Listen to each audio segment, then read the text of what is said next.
দেখতেছেন। আসসালামু আলাইকুম। আমি এখন আছি মানিকগঞ্জ জেলার হরিরামপুর উপজেলা দড়িকান্দি পদ্মা নদীর পারে।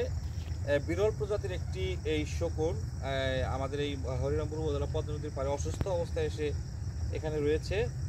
আমরা এখন এটাকে কি করব আমরা নিজেরা বুঝে পাচ্ছি না। বিকেল থেকে সন্ধ্যা পর্যন্ত এই আমাদের যে ভাই আছে, এই ভাইয়ের ওই ভাই আমাদের এই শকুনটাকে সংগ্রহে রেখেছিল। সংগ্রহে রাখার পর তারা হরিরামপুর উপজেলার যে ফায়ার সার্ভিস আর সিভিল ডিফেন্সের কর্মকর্তা যারা আছে তাদেরকে ফোন দিয়েছিল। এমনকি আমি নিজেও ফোন দিয়েছিলাম। তারা এটা শকুনটা উদ্ধার করতে তারা অনীহা প্রকাশ করেছে। আমি হরিরামপুর উপজেলা নির্বাহী অফিসারকে ফোন দিয়েছিলাম, তিনি ফোন রিসিভ করেনি।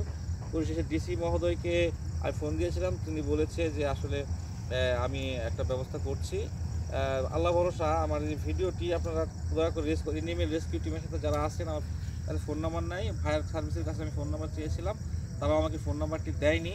আমি অনেকবার ট্রাই করেছি, বিকেল থেকে ট্রাই করছি যে এই শকুনটি যেন, বিরল প্রজাতির যে শকুনটি যেন তারা সংগ্রহ করে নিরাপদ একটি স্থানে অথবা তার চিকিৎসা ব্যবস্থা করে। আপনাদের এই ভিডিওটি যদি আপনারা বিভিন্ন জায়গায় ছড়িয়ে দেন, অবশ্যই এই শকুনটি, অসুস্থ যে শকুনটি উদ্ধার করা যাবে। একজন সামাজিক দায়বদ্ধতা থেকে আমি বলছি যে আসলে একটা প্রাণী, হ্যাঁ, এই প্রাণীটি অনেক ওই যে আশপাশে যে কুকুর বিড়াল আছে তারা আক্রমণ করেছিল। আমাদের যে ভাইগুলো আছে এরা মূলত এই শকুনটিকে উদ্ধার করেছে, যাতে শকুনটির যেন কোনো রকমের ক্ষয়ক্ষতি না হয়। আমি অ্যানিমেল রেস্কিউ টিমের দৃষ্টি আকর্ষণ করছি, এই শকুনটিকে যেন মূলত আসলে চিকিৎসা দিয়ে নিরাপদ স্থানে ছেড়ে দেয়।